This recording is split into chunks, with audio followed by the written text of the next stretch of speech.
ചിന്തി വിളങ്ങുമീ പ്രഭാകരനു തീച്ചുതൻ പ്രഭ ചിന്തി വിളങ്ങുമീ പ്രഭാതത്തിൽ ദേവേശനേ സഭയമായി സ്തുതിക്കാൻ. സമർപ്പണം, യാഗപീഠം, കൂടാരം. ഉൽപ്പത്തി 12:7. യഹോവ അബ്രഹാമിന് പ്രത്യക്ഷനായി, നിന്റെ സന്തതിക്ക് ഞാൻ ഈ ദേശം കൊടുക്കുമെന്ന് അരുളി ചെയ്തു. തനിക്ക് പ്രത്യക്ഷനായ യഹോവയ്ക്ക് അവൻ അവിടെ ഒരു യാഗപീഠം പണിതു. സഹോദരന്മാരെ, ഞാൻ ദൈവത്തിന്റെ മനസ്സിൽ ഓർപ്പിച്ച് നിങ്ങളെ പ്രബോധിപ്പിക്കുന്നത്, നിങ്ങൾ ബുദ്ധിയുള്ള ആരാധനയായി നിങ്ങളുടെ ശരീരങ്ങളെ ജീവനും വിശുദ്ധിയും ദൈവത്തിന് പ്രസാദവുമുള്ള യാഗമായി സമർപ്പിക്കും. റോമർ 12:1. അബ്രഹാം മോരയിൽ എത്തിക്കഴിഞ്ഞു. ദൈവം അവന് വീണ്ടും പ്രത്യക്ഷപ്പെട്ടതിന് ശേഷം അവൻ ഒരു യാഗപീഠം പണിതു. ഉൽപ്പത്തി 12:7. അബ്രഹാം പണിത ആദ്യത്തെ യാഗപീഠമായിരുന്നു ഇത്.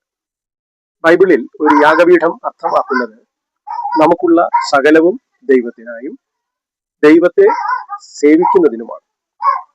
ഒരു യാഗപീഠം പണിയുക എന്നതിനർത്ഥം നാം ആയിരിക്കുന്നതും നമുക്ക് ഉള്ളതുമെല്ലാം നാം ദൈവത്തിന് അർപ്പിക്കുന്നു എന്നാണ്. നാം ആയിരിക്കുന്നതും നമുക്കുള്ളത് സകലവും യാഗപീഠത്തിൽ വയ്ക്കണം.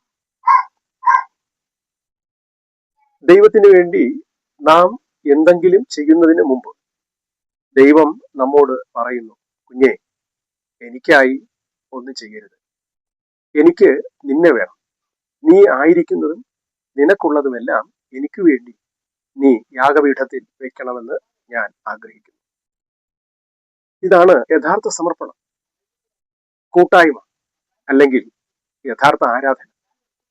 വിളിക്കപ്പെട്ടവരുടെ യഥാർത്ഥ ആരാധന എന്നത് നാം ആയിരിക്കുന്നതും നമുക്കുള്ളതുമായ സകലവും യാഗപീഠത്തിൽ ദൈവത്തിനു വേണ്ടി സമർപ്പിക്കുക, വയ്ക്കുക എന്നതാണ്. നമ്മുടെ അനുഭവം പരിശോധിച്ചാൽ നമ്മെ വിളിച്ചതിന് ശേഷം, കർത്താവേ, ഇനി മുതൽ സകലവും നിനക്കുള്ളതാണ്, ഞാൻ ആയിരിക്കുന്നത് എനിക്കുള്ളതെല്ലാം, എനിക്ക് ചെയ്യുവാൻ കഴിയുന്നതെല്ലാം തന്നെ, ഞാൻ ചെയ്യുവാൻ പോകുന്നതെല്ലാം സകലവും നിനക്ക് വേണ്ടിയാണ് എന്ന് പറഞ്ഞിട്ടുണ്ടോ?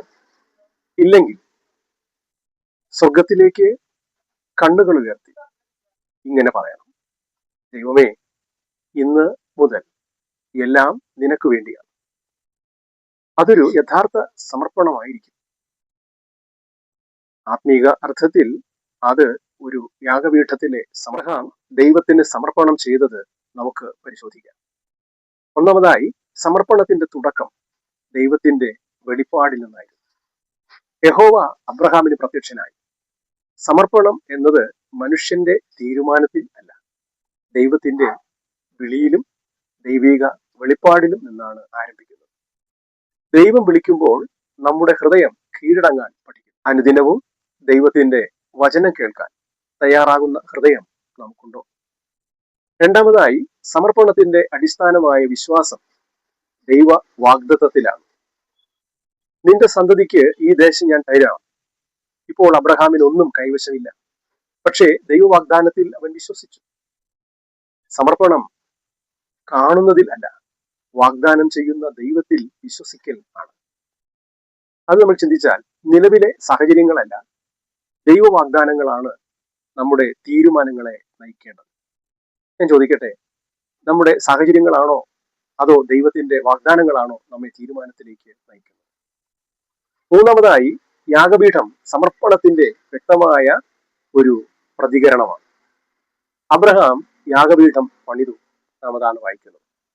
യാഗപീഠം ആരാധനയുടെ അഥവാ അനുസരണത്തിന്റെ അഥവാ പൂർണ്ണ സമർപ്പണത്തിന്റെ അടയാളമാണ്. ദൈവം വിളിച്ചെടുത്ത് വെച്ച് തന്നെ അബ്രഹാം തന്നെ ദൈവത്തിന് അർപ്പിച്ചു. അതിന്റെ പ്രയോഗം നാം പരിശോധിച്ചാൽ, ദൈവം നമ്മോട് സംസാരിച്ച ഇടങ്ങളിൽ നാം ആരാധനാ മനോഭാവത്തോടെ ദൈവത്തോട് പ്രതികരിക്കുന്നുണ്ടോ? നാലാമതായി, അന്യദേശത്തും സമർപ്പണം ചെയ്തു. സാഹചര്യങ്ങൾക്ക് മാറ്റം വന്നില്ല അബ്രഹാമിന്, കാരണം അബ്രഹാം അന്യദേശത്തായിരുന്നു. എന്നാലും അവന്റെ സമർപ്പണം മാറിയില്ല. സകലവും സാഹചര്യങ്ങളും മാറും സ്ഥലവും സാഹചര്യങ്ങളും മാറുമ്പോഴും ദൈവത്തിന് കീഴടങ്ങുന്ന ജീവിതം ആണ് നമുക്ക് വേണ്ടത്. എന്ന് പറഞ്ഞാൽ സൗകര്യമില്ലാത്ത സാഹചര്യങ്ങളിലും ദൈവത്തിന് കീഴടങ്ങാൻ നമുക്ക് കഴിയണം. അങ്ങനെ കഴിയുന്നുണ്ടോ പ്രിയപ്പെട്ടവരെ? ദൈവത്തിന് സമർപ്പണം ചെയ്യുക എന്നത് ദൈവത്തിന്റെ വിളി അഥവാ ശബ്ദം കേൾക്കുകയും അവന്റെ വാഗ്ദാനങ്ങളിൽ വിശ്വസിക്കുകയും ആരാധനാ മനോഭാവത്തോടെ അതിനോട് പ്രതികരിക്കുകയും നമ്മുടെ എല്ലാ സാഹചര്യങ്ങളിലും അവന് കീഴടങ്ങുകയും ചെയ്യുക എന്നുള്ളതാണ് നാം മനസ്സിലാക്കേണ്ടത്. അതുകൊണ്ട് ഇന്ന് ദൈവം നമ്മോട് സംസാരിക്കുന്നിടത്ത് വെച്ച് നമുക്കും ഒരു യാഗപീഠം പണിയാം, പൂർണ്ണ സമർപ്പണത്തോടെ ജീവിക്കാം. അതിനായി ദൈവം നമ്മേവരെയും സഹായിക്കട്ടെ. ആമേൻ.